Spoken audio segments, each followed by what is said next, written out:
Microphone. I put a slightly revised, updated version of my summary of Jane Mayer's Dark Money. Good. A book that I urge you all to read. Dark money? How could there be dark money? Everything's on the up and up, don't you know? There is no collusion. I love that. Every time I hear it, there is no collusion. May I? Not yet. You're not ready for announcements yet. Okay, go ahead, Martha. Martha, go for it. Okay, this is not about an event, but I want to suggest that if you don't know about what has been happening on the Democratic Party committees in Washington, try to get on the emails of Tim Canova, who is running against Debbie Wasserman Schultz in Florida and has a good chance to beat her. She's the one that would not allow normal debates to take place because early on in the Democratic campaign for president. And so there have been changes in not dismissing Bernie delegates, some of them, and putting in people more the corporate types and lobbyist types in the decision-making bodies of the party. This to me will be a death knell for the resurgence of the Democratic Party if we don't address it. So thank you. Put it in the newsletter. It'll go further than just here. On Thursday, November 2nd at noon, there's going to be a gathering at Hyatt Park. And then the group will be marching to Portman's office to protest the budget and the health care cost increases and Medicare and Medicaid. So gather at Hyatt Park at noon and march to Portman's office if you are available on Thursday, November 2nd. Where is that park? That's right there on Garfield Place. By the library. Right by the library, yeah. Vine and 8. Vine and 8th. Excellent.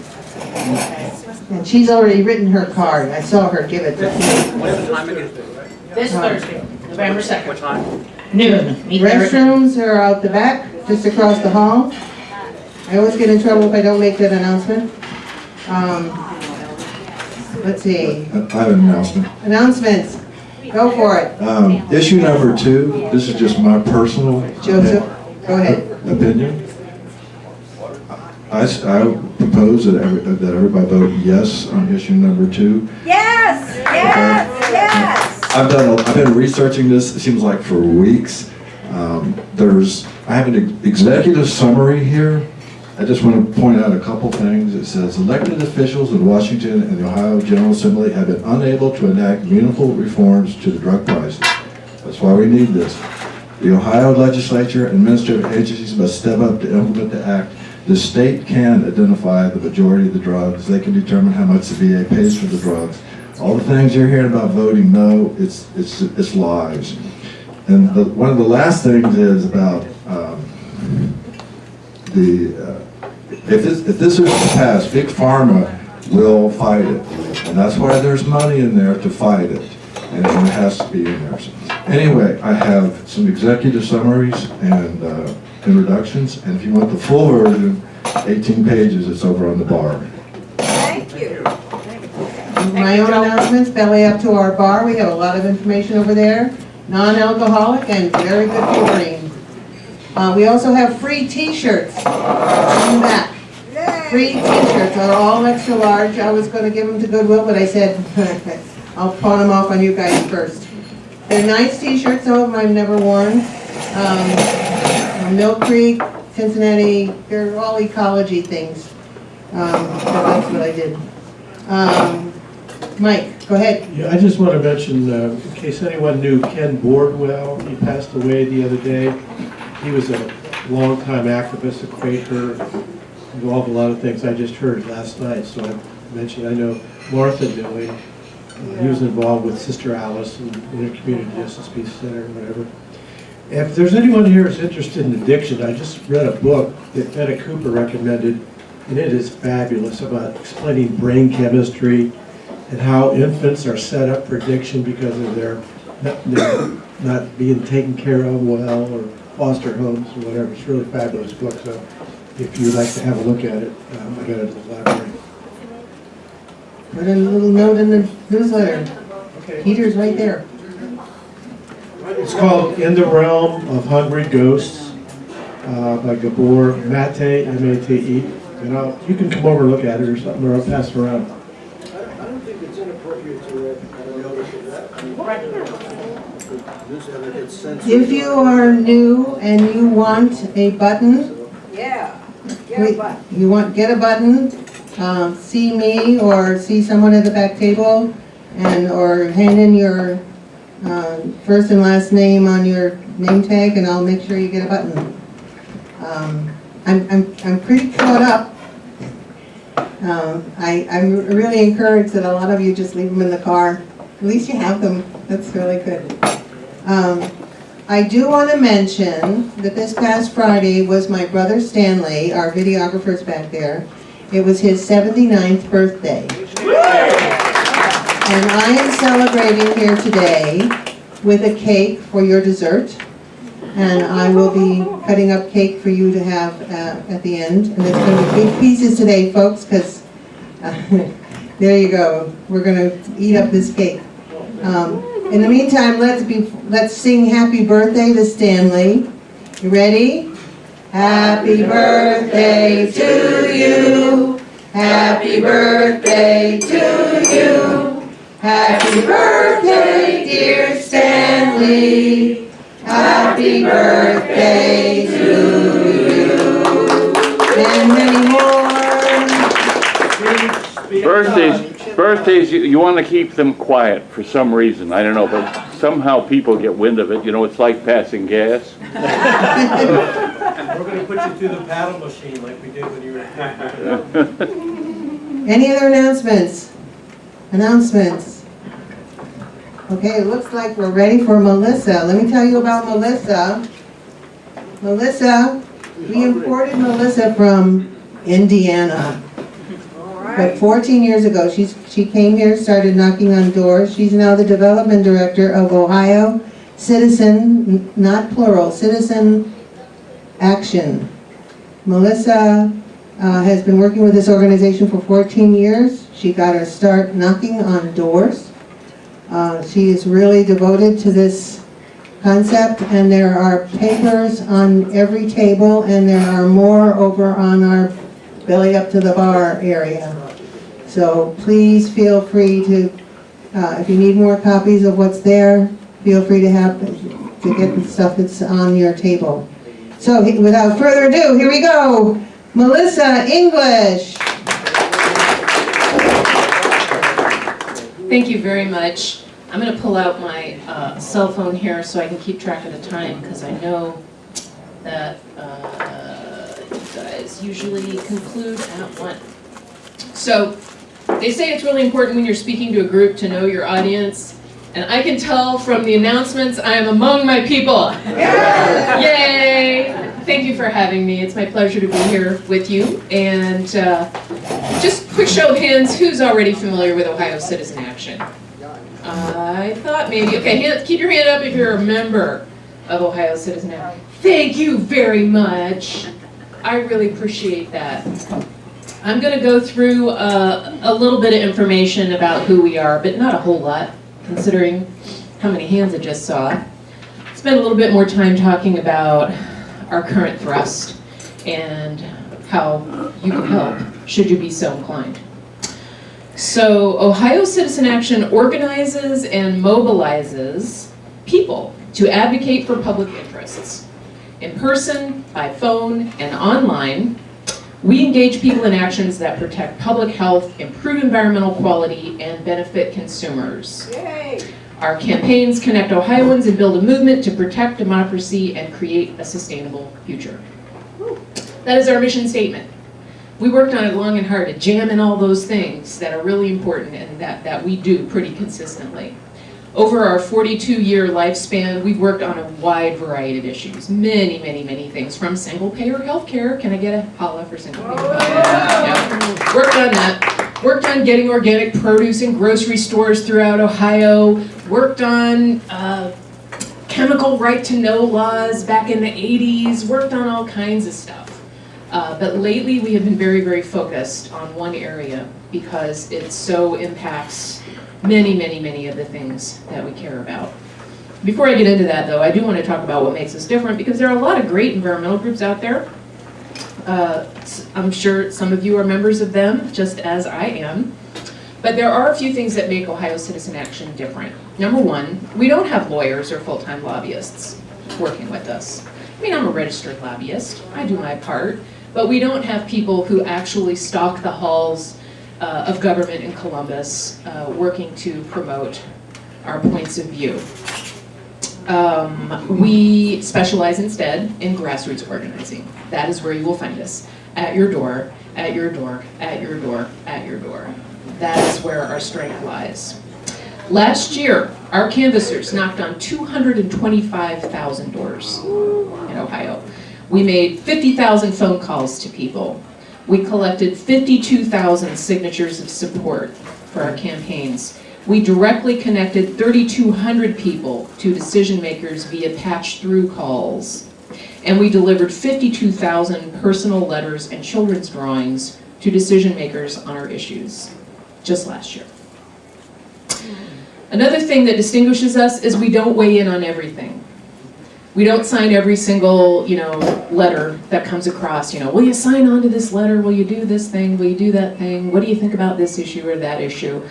And one of the reasons we do that is because we really want to steward effectively our members' resources, and so we focus.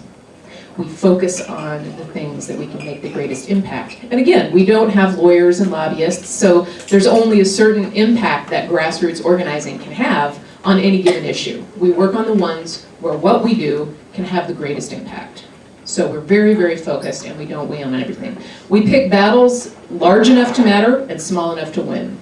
We're very strategic in how we apply ourselves. Again, because we take very seriously the trust that our members and supporters put in us. What this has meant for us is, in the last decade alone, we have a 75% success rate. We win 3/4 of the time when we weigh in on something, because we're very strategic, we know what we're capable of doing, and where we're going to be effective. So another way in which we are different is that we're extremely nimble. Unlike a lot of the big green groups, we don't have, giant bureaucracy, or not bureaucracies, what's the word, hierarchies, to clear things through. It doesn't have to be seen by a million eyes. We have a small board of directors. We have a small staff, which a lot of people think we're a lot bigger than we are. We are lean. We are very lean. But the benefit of that is that we can turn on a dime and switch where we're throwing our muscle very, very quickly. And I'll tell you a story about this. So back in 2015, in the 11th hour of the consideration of the Ohio state budget, the powers that be injected an amendment into the budget that would have transferred a $72 million tax bill from utility companies to consumers. We were focused elsewhere, stopping the proposed bailouts of 7 coal-fired power plants and the 2 nuclear power plants in Ohio at the Public Utilities Commission. That's where our attention was.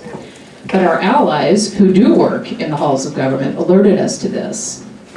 And we were able, let's see, I want to give you all this information. Okay, the way they were going to do this, shift this tax burden, is by actually changing the tax rules. And the reasons why the utility companies wanted to do this are apparent to anyone who is paying attention, and I will go over this again in a moment. But it was a desperate move to hedge their bets on how they were choosing to do business, and we had about a week to stop them. So what did we do? We hit the streets all over the state. Canvassers had the governor's office number on speed dial.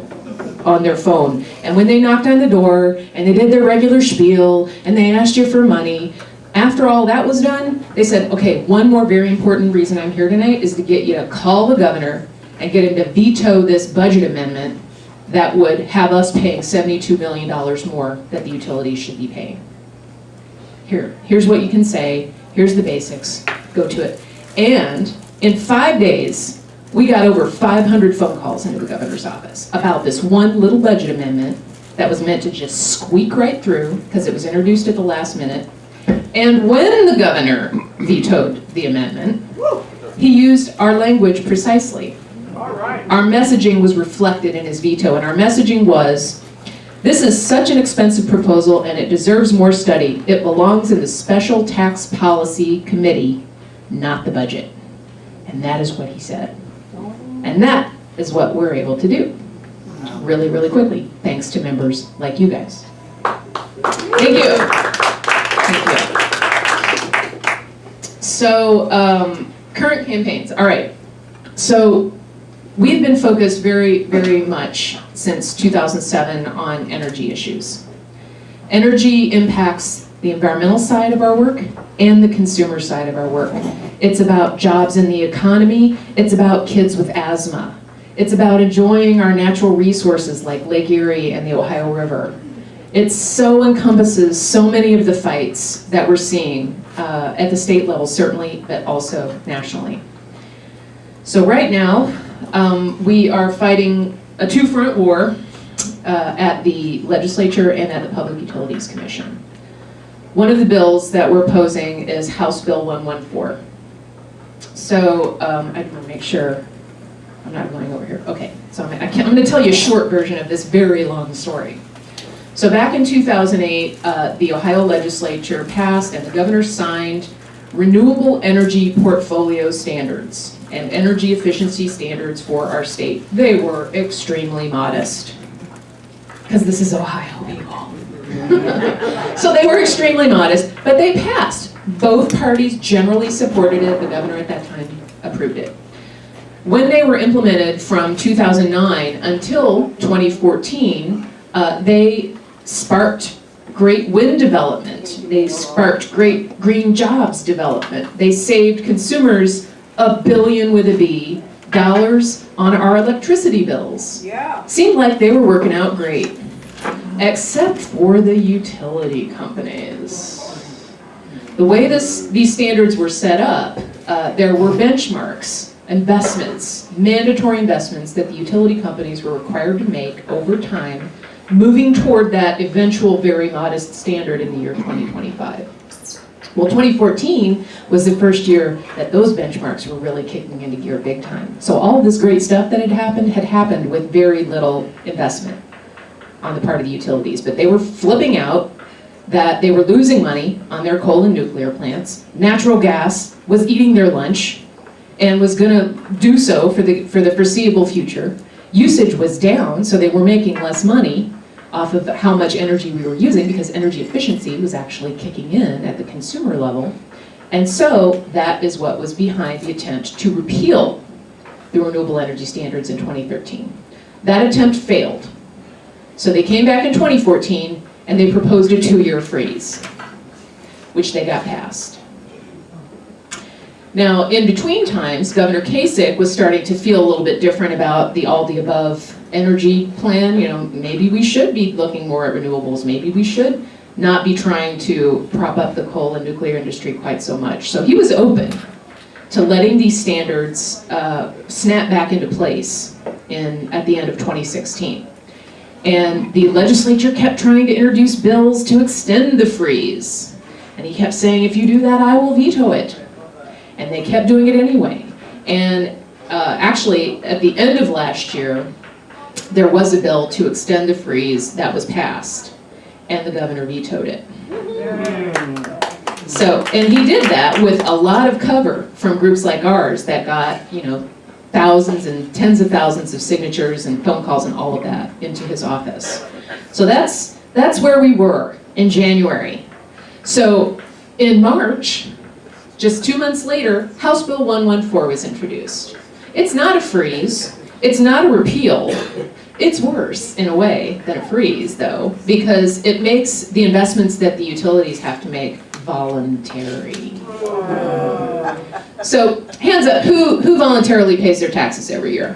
You just really want to see that money go out the door? No. And neither do the utility companies. Of course they're not going to make these investments unless they are forced to do so. So we are currently fighting House Bill 114. It has recently ramped up. We have a very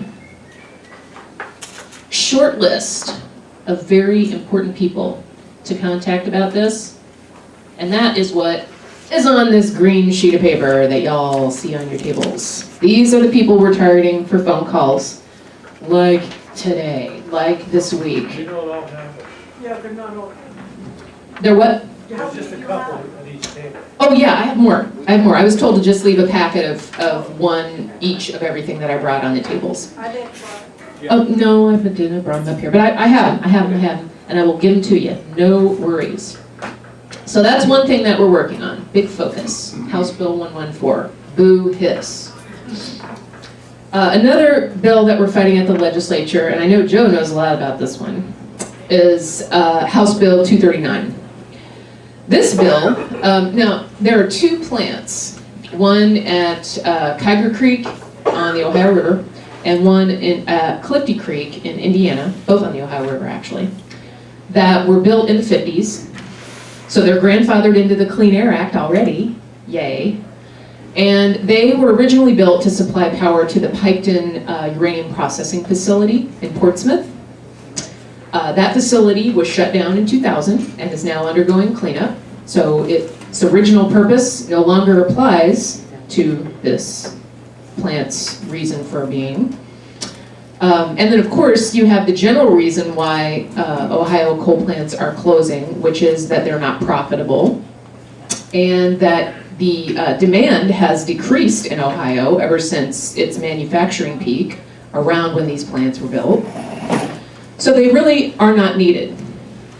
The two plants are co-owned by the big four investor-owned utilities in Ohio. So First Energy, AEP, Duke, and DP&L all have a stake in these plants, as well as other owners.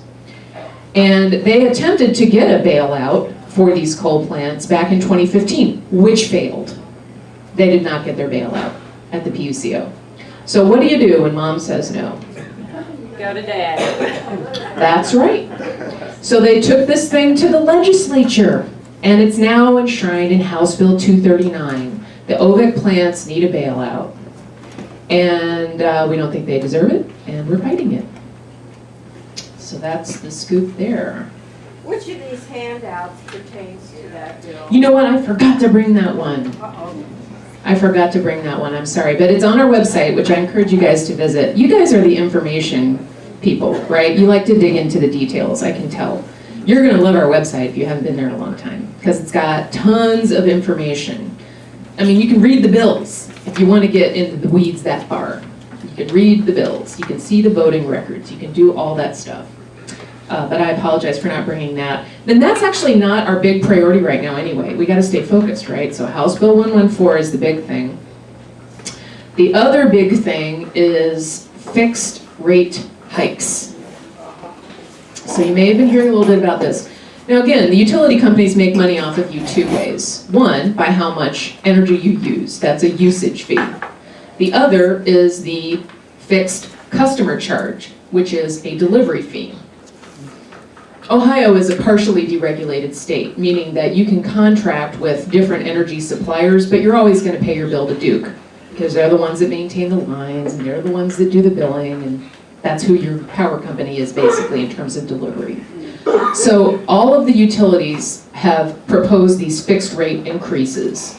The one that Duke has proposed would raise the fixed rate from $6 to about $22. $22.77 a month. Thank you. So that adds up to an extra $200 a year on your Duke bill for no additional service and before you ever turn your lights on. Yep. So this is the handout about that. On the back it's got a copy of my bill, and it shows you the charge and what it appears and what it looks like. So that's what they want to raise. Now, Duke, just like all the utilities, they're required to have public hearings on this, and they are required by law to have at least one of these hearings after, business hours, after 5 o'clock, so that regular working folks can attend. They had that hearing last night. It was in Hamilton, which there's not a single Duke customer in Hamilton. They have their own municipal power system. Oh, and then they have another hearing that's coming up Thursday, 12:30 at City Hall. And I know there was another request to do another event Thursday at Pyatt Park, but I strongly encourage you to consider coming to this one because you can have an immediate impact. So if you're not at Liberty during the day, or you can't drive all the way out to Hamilton, it's almost like they don't want to hear from us. It's almost like they're discouraging public participation in the process. But we worked really hard to get people to turn out to Hamilton last night, and we got 30 people out there last night. And 17 of them signed up to speak. Some of this testimony was great. I'm trying to get them to send it to me so I can put it on our website so people can read it. It's very, very motivational and very, very real. One guy came up and talked about his mother, who's in a nursing home, or not a nursing home, she's in like assisted living. She makes $12,000 a year. She gets $1,000 net income, and Duke wants 200 of it. He's like, what? Why does Duke think that they need this more than my mom? He was telling the truth out there, and I was really, really moved by some of these people's speech. We had social workers come out, talk about their clients who couldn't be in Hamilton at 6 o'clock on a Monday night, but who are using the PIP program. They're getting public assistance just to be able to keep their power on and stay in their homes. They're going to have to pay $200 just like, middle-class me. It is not right, it's not fair, and we need people to speak up and fight against it if we're going to defeat it. So that's another very important thing on which we're working. So again, the venues and the mechanisms differ, but what you're seeing here comes from the same basic place. The big four utility companies want to stall the inevitable transition to renewable energy because long ago they laid their bets on coal and nuclear in the state of Ohio. They're seeing their revenues decline because of natural gas and because of energy efficiency. And these plants have been losing money for a long time. So they're using their influence in the legislature and the Public Utilities Commission to prop up their failing business model at the expense of everyday Ohioans. Now, we've been working on these issues for a long time, as I mentioned, and one of the things that's become really, really obvious, just when you're looking at the fight about the renewable energy standards, for example, is that we seem to be fighting the same battle over and over again. We have a victory, we stop them from repealing the standards, then they introduce a freeze. We don't win on the freeze, but then we win when they come back in 2016. But then they introduce a bill to make the standards voluntary. So this is a vicious cycle that we're in, and it has occurred to us that one of the ways out of this vicious cycle is to change the climate in Columbus. Yes. Get some of these yahoos out who lack the vision of everyday Ohioans. There have been numerous polls. AEEE did one. The Republican Party did one, just among likely Republican voters. And we did one ourselves. And each of these 3 polls among different groups of Ohioans have found the same thing. About 70% of us across income and political lines support embracing renewable energy sooner rather than later. But our legislators in Columbus have not gotten this memo. So another of our initiatives is what we're calling a civic engagement project. Because we have this great grassroots capability, we're looking to identify and score clean energy voters. That's what we're calling the 70% of Ohio. We want to get them to think about energy as one of their top 3 issues when they vote for their state representatives and state senators. If they are doing that, we will change the climate in Columbus. So we're at the very beginning of this process. Last year, 2016 was our pilot project. We worked in House District 16 and House District 21. So a district outside of Cleveland and a district outside of Columbus. We scored 3,279 people and identified them as clean energy voters. Basically, after we went through our usual shtick, talking about our issue, asking for a contribution, and asking them to write a letter or make a quick phone call, we said, okay, one more thing. On a scale of 1 to 5, with 1 being most likely, how likely are you to consider clean energy when you're voting? And people scored themselves, 1, 2, 3, 4, 5. 70% of them, on the nose, scored themselves as either a 1 or 2, very likely or probably likely. So we got the same feedback as these other polls. Now, we've got these people's addresses. We know where they live, right? So we need to follow up with them. They all live in this one district. That's going to have a race eventually for somebody who's going to be pro-clean energy, anti-clean energy. They don't know until we tell them. So that's the next stage. This year, we didn't raise any money to do this civic engagement work, but we did a little bit of it anyway. We had a big priority this year to get to all 33 Senate districts in Ohio. And do I have time to tell you this quick story? Because I love this. Yes. Okay. So there I was, standing in the Senate Energy and Natural Resources Committee at the end of November last year, offering testimony about why they should let the freeze on our renewable energy portfolio standards expire. As part of my testimony, I mentioned that we had just submitted 32,000 signatures from people across the state of Ohio to the governor, urging him to allow the freeze to expire. And the committee chair, Senator Balderson, stopped me and said, how many of those signatures came from my district? His district is in Appalachian, Ohio. And he knew that none of the signatures came from there, and I knew that none of those signatures came from there, and I got really honked off, because he had a point. And right there, the idea was born. You know what we're gonna do in 2017? We're gonna go to all 33 Ohio Senate districts. And we did it. We did it by October. And we mostly did them from our Cleveland office.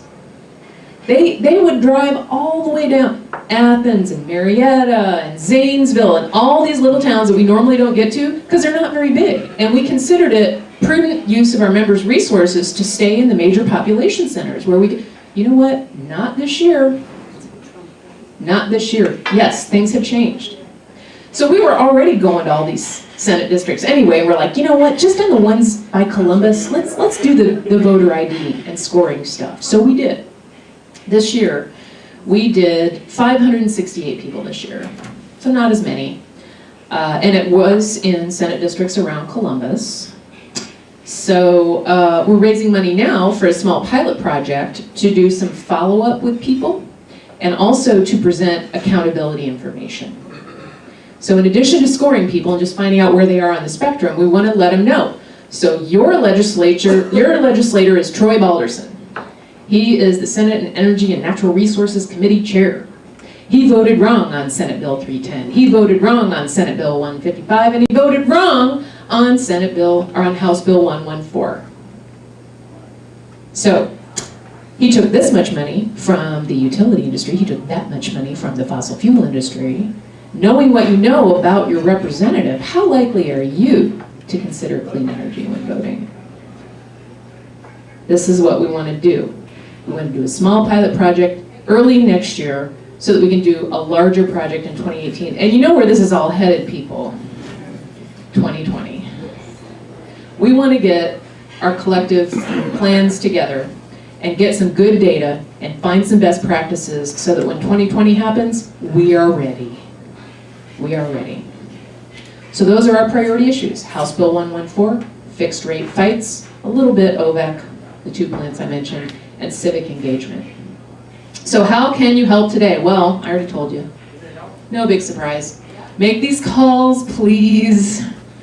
We've already gotten hundreds and hundreds in just in the last 2 weeks, and we don't do this kind of blitzing all the time. We save this for the last minute when it really counts.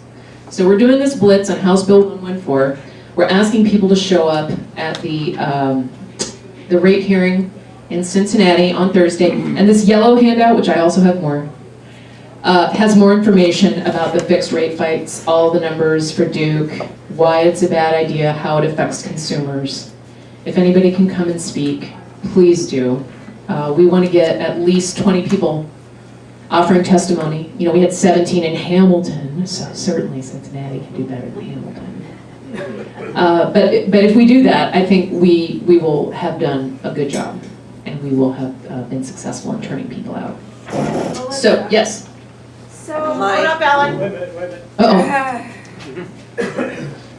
So we need Duke Energy, and Duke Energy is crying and saying, oh, we need more income. So if this bill, or this, is defeated as we want, then where are they going to get the money that they say they need and solve the problem that they say they have? So can you explain that? Well, this is not the customer's problem. This is the shareholder's problem. Duke is a very profitable company, and what they're talking about is eating into their profits by continuing to support a business model that's dependent on coal. They had a choice to not do that, to invest more in renewable energy. And they are making renewable energy investments, don't get me wrong. They're not completely backward looking. But they are not leading the charge. They are actively opposing attempts to embrace renewable energy and increase energy efficiency. And they are asking for customer bailouts. They're asking that guy's mom who makes $1,000 a month to pay to keep them profitable, to make them more profitable. And it's not acceptable. That problem should be solved by their shareholders. Big company like Duke probably has pretty good credit. If there's such a going concern, why can't they get a loan to do their grid modernization or whatever justification they're offering for this fixed rate hike? It could cut back on the upper management cost and the... That's actually a really good point. So one of the people yesterday who offered testimony said, what Duke is asking for with this fixed rate hike is like $15 million. They could get a consultant to come in there and show them how to save $15 million probably, which is a really good point. It's a small amount of money in reality for them. Right, exactly. Exactly. That's really all I've prepared for today, so we can go ahead and move into questions if you guys have any more. Oh, yes, they have more questions. Hi, are we supposed to call it just our district?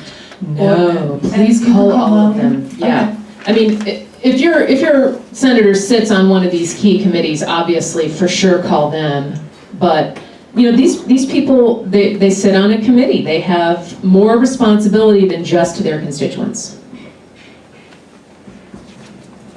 This is a question's a little bit off the subject. Somebody told me that nuclear energy in other countries is more renewable because they recharge their fuel. Do you know anything about that? They recycle the fuel rods and so forth. Yeah. That is so, to my knowledge, it is so. But it's delaying the inevitable. You're still going to have extremely radioactive material that needs to be safeguarded for a really long time. Oops, what if a tsunami or an earthquake happens? How do you even prepare for that? You know, it's still an extremely expensive way, if not the most expensive way, to boil water ever. That also greatly increases the chances of that plant being attacked and... Right, it's an attractive target for terrorism. It makes it an extremely attractive target for terrorism. It's a very bad idea. Right. And I was actually talking, just on this public safety aspect, I never had thought of this before, but I was talking with Todd Fortune, and he was telling me that he had commissioned a study of every rooftop in Hamilton County for rooftop solar, how productive it would be from a security aspect. Because if our power infrastructure was bombed in a terrorist attack, how resilient would we be if we had rooftop solar throughout I was like, you're blowing my mind with this. I never thought of it from that angle. But it's interesting. Tesla roadways, other countries are using roadways for their solar power. I mean, countries are doing this. Roofing materials from Tesla, and now boom, done. Exactly. I've often wondered about a renewable group that I could switch to, but I never, they are always calling to ask you to switch. And I'm wondering if you know of a group that does rely on renewable that you would recommend. Are you a City of Cincinnati resident? Okay, so I'm so glad you brought this up. I can't believe I didn't mention this earlier. So these people that are trying to woo you, woo your business, they are bad, bad people. Because the City of Cincinnati has aggregated. Yeah. Meaning we are one giant electricity customer. And you know how our power is supplied? It's wind power. We're already 100% renewable here in the City of Cincinnati. Woohoo! I know. Make sure that you personally and your account personally is part of the aggregation. No, it's an opt-out program. So unless you specifically contract with someone else, you're included. You're automatic. Except that these people, the bad, bad people who call you to sell you alternative energy, don't explain that. Right. Well, why would they? You just go along with their program and you automatically opt out. So you have to make sure that people understand Yes. that. There are fewer people in the City of Cincinnati than you would imagine who are part of the aggregation program because of ignorance. Mm-hmm. So if you get a letter that says aggregate on it, it's the good people, where are the light? Well, you're already, unless you have specifically contracted with another electricity supplier since, when was this, 2012, 2013? Unless you have changed suppliers during that period of time, you are automatically enrolled in Cincinnati's electricity Because I program. just moved into a house in Cincinnati and I got a letter and it said the aggregate or whatever, and it had a phone number to call and so on. So does that mean I need to join it if the people before me didn't? No? Well, your electricity contract follows you from home to home. Well, I haven't been in another home. Okay. Well, I would look at the letter and see from whom it comes, because if it's either the City of Cincinnati or if it's Duke, I mean, look on there, because your Duke bill will tell you if you have another supplier. Okay, thank you. Yes.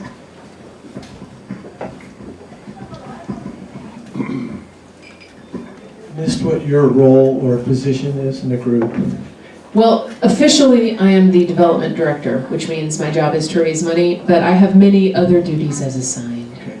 And how many members do we have in Ohio, roughly, or supporters? Ohio Citizen Action has approximately 32,000 members in the state of Ohio. 32,000. And how are we doing on fracking in Ohio? Are we still doing a lot of that fracking, or is that kind of level? Oh, yeah. We are absolutely still doing a lot of fracking in Ohio. We actually weighed in on the fracking issue for a very short period of time because we assessed that we had an opportunity to make a difference in the way that we can. Specifically, we were working, there's a legal loophole that allows oil and gas companies to avoid disclosing chemicals being used or stored on site, like every other chemical-intensive industry in Ohio must do under the EPCRA law, the federal EPCRA law, and Ohio's version of it. And we were working to close that loophole so that they had to disclose their chemicals. We thought we could win that. We were wrong. That was one of the ones that we lost. And when we assessed that we were not going to win on that one, we pivoted to work on coal.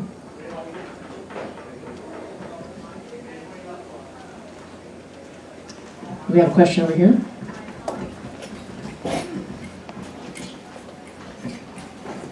Going back to the aggregate energy, the City of Cincinnati, I always ask this, does anybody live in the suburbs?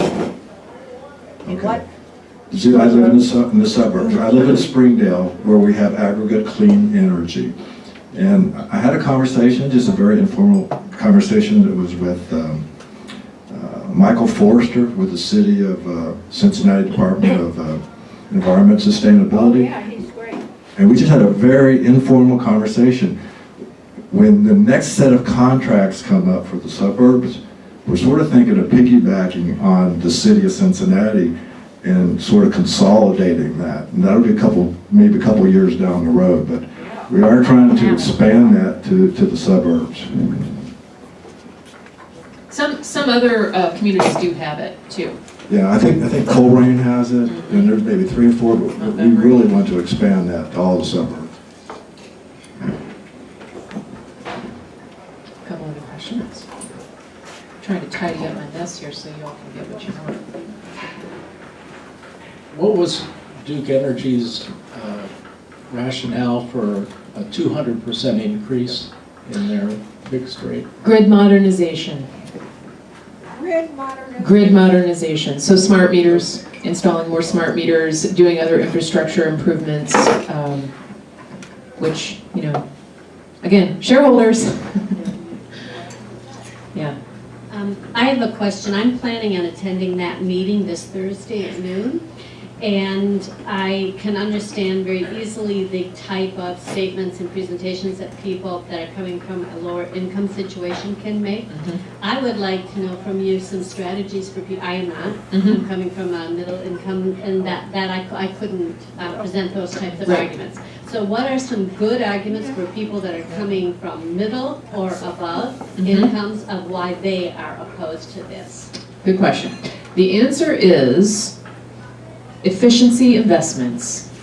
So what is your incentive? What is your payback time for making your money back and actually starting to save money on your utility bills if you do home solar, or if you upgrade all your appliances this year, or if you install energy efficient windows or insulate your home?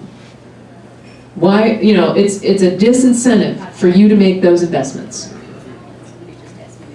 Because you have to pay more money. Right. Because you're more money. Right. Your efficiency attempts will not save you money as quickly. Oh, as quickly. Because they are pulling more money out of your pocket for no more service. And how about an argument that why should we be supporting their bad decisions? Oh, thank you. I would love if you made that argument.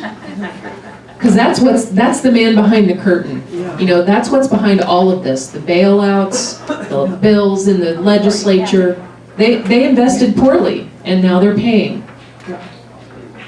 But ultimately, won't they pass it on to the customers in one way or another? Well, with the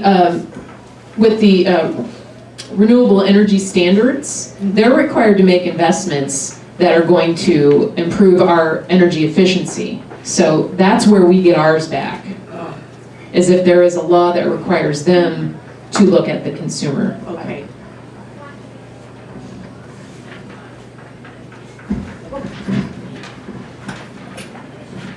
Where's Alberta? Right here. Where? Okay, is that it? That's it. No, I got it. Oh, one more. Joe has one more thing, and then Darlene Rogers is here. She'd like to speak. Melissa, you said Duke Energy was asking for about $15 million. That's right. That's what they expect the net of the fixed rate increase to be. What about the other 3 producers, AEP and Dayton Power? Is there anything going on with? Yeah, they've all 4 of the major utilities have submitted fixed rate requests. AEP's was the first to be heard. That was this spring, and the PUCO delayed a decision about that. So we didn't win, but we did delay that decision, so it was a good sign. The First Energy one, be thanking your stars you're not a First Energy customer, because their increase is even more than ours. They're asking for way more money, because they're hurting way more, because they invested in nukes, which have always been expensive. And Davis-Bessie's got a very terrible safety record. So they've had fines and all of that as well, and lost time due to repairs. So First Energy customers are really going to get it if this thing goes through. But I don't know those numbers off the top of my head. Sorry. Ask me in 6 months. I will know the First Energy number, I promise you. Any more questions for Melissa?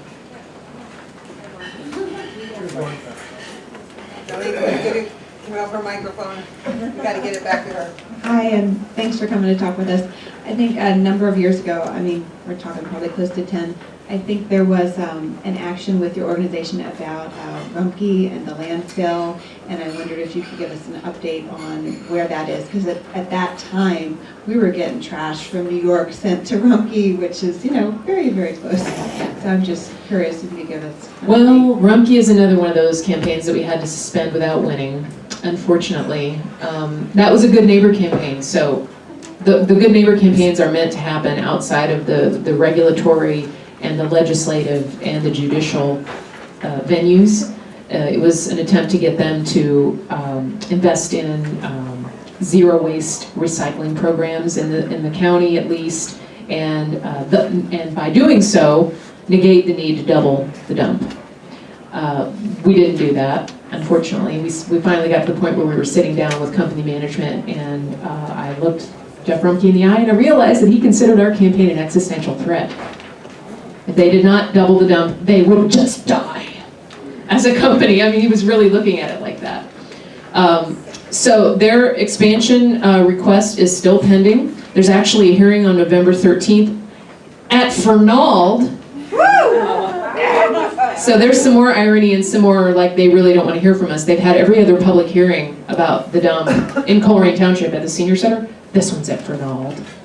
But it's about their 404 permit. They need to get an approval to change their water discharge permit to double the dump. And I'll be there and I'll offer some testimony, but I am not real hopeful on that. Yeah. When I lived in New Haven, we trucked our New Haven waste to Ohio. That was to Rumpke, right? I wouldn't be surprised. Is that still happening? Rumpke is still, yeah, they're still accepting out-of-state waste, absolutely. They are still accepting out-of-state waste. From Connecticut, I mean, really.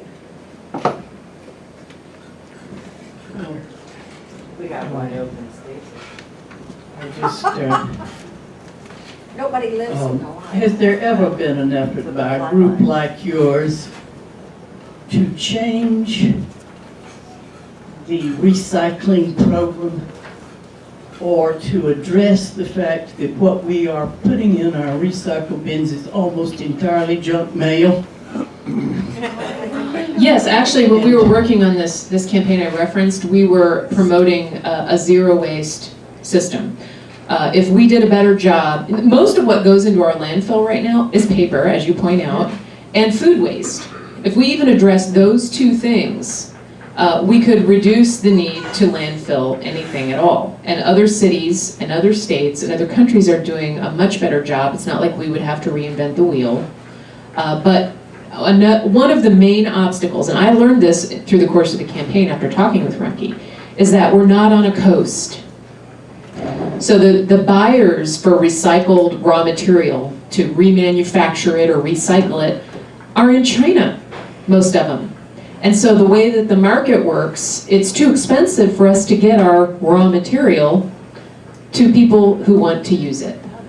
That's one of the big obstacles. Well, it's possible that the only way for me not to get about 10, right now with elections coming, even far more than that, paper that I don't want every day.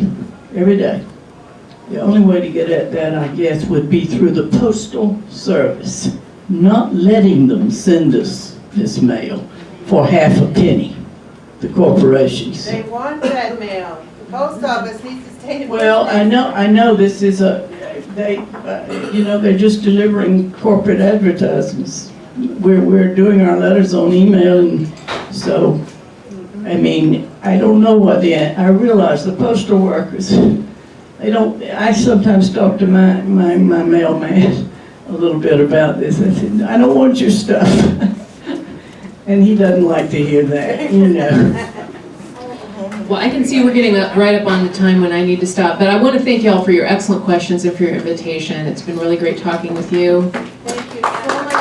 No, it's been my pleasure. And if you haven't already become a member of Ohio Citizen Action, I have my swiper with me. I have receipts. Please help us out, because we're 96% citizen funded. You are the reason why we've been here for 42 years, winning 75% of our campaigns. Thank So you. you can do that right now? Okay, we have Darlene Rogers for judge. It's great to see you all again today. How many of you have voted early already? Right here. All right, so the rest of you like to vote on election days? We're going. Some do. I mean, that's okay. We're going today after the meeting. Okay, they're open. Today's a good They have day. extended hours at the Board of Elections. The new location is 4700 Smith Road. They're open till 7 p.m. Every night, and they're open this weekend as well. We should have a good crowd there this weekend, hopefully, souls to the polls. They're coming, the church buses. So I'm Darlene, I'm running for judge. I'm in the 4th district, which is the southeast district of Hamilton County. It's everything Mount Adams, Norwood, east to Anderson. We are also looking for help on election day to hand out literature at the polling locations. We are actually willing to pay. So if you are willing to volunteer, or if you know some college kids, or you have some grandkids or nieces, nephews that you think might be interested in working for us, I'll give you a card. You can also fill out our sheet on your way out. But we really stand a chance to win if we have help on election day handing out lit. And not everybody will take the literature as they're going in to vote. Some people are very annoyed we have a lot of folks running for city council, so that they'll have people as well. So if there's very many people trying to put lit in people's hands, they get a little bit annoyed. But just standing there holding a sign, just having some presence and some reminder of a name right before people go in to vote is incredibly, incredibly helpful. So if you know anyone, or you would like to volunteer, or if you know somebody who would like to earn a little bit of money on election day, please let us know. Thanks so much. For your information, Cincinnati Public Schools is off school on Tuesday. So Oh, any of those good. juniors and seniors in social studies classes who need service hours, I would contact a couple of the high school social studies teachers and see if they've got kids, because they would love to earn some money on Oh, the day that's they're a great off. idea. Okay. All right, thanks so much. Good luck, Darlene. Appreciate it. I have a couple of other announcements. This Friday at 10 o'clock, there is a Deer Park High School naturalization ceremony, and we could use a couple people because I can't go. If anybody's interested in a naturalization ceremony, Maxana Lucas will be there, and there are other experienced people who may be there, but we love having people at these things. So if you are interested, please see me. Our next speakers will be the Innocence Project on November 7th. That is the last day to vote. On November 14th, how to create strategy for Democrats to protect our republic. And on November 21st, child poverty in Cincinnati. We have some great topics coming up. And I wanted to mention Bob Sturdivant. Does everybody remember Bob Sturdivant? He sits in that corner. He had a stroke. And I am pleased to report that he's doing very well. And my brother Stanley, who had a major stroke, he's sitting in the back right there. He had a major stroke in 2005, and he's been going almost every day to Bob Sturdivant and giving him movies and books and encouraging him along the way. Bob is a relatively minor stroke, but when we see him again, just encourage him along, because he was really scared at first, and he was really happy to see Stanley out there typing with two hands after being totally hemiplegic. So, Bob's a little bit in denial too, just make sure, he's a little bit in denial about what he needs to do, so yeah. support him. Yeah, okay. And we have speakers scheduled to December. We'll be getting a new list out soon. The only days we're going to be taking off are December 26th and January 2nd. That's right. We're going to please see our handout of upcoming speakers. Finish the food. We need to make sure that all of that food goes. We don't want any of that food to get into the waste of Rumpke. We know how important it is to keep that stuff out of the Rumpke's hands. So please take the leftovers and enjoy. Thank you for coming. You've been a great bunch of folks today. Thank you for coming. Bye-bye.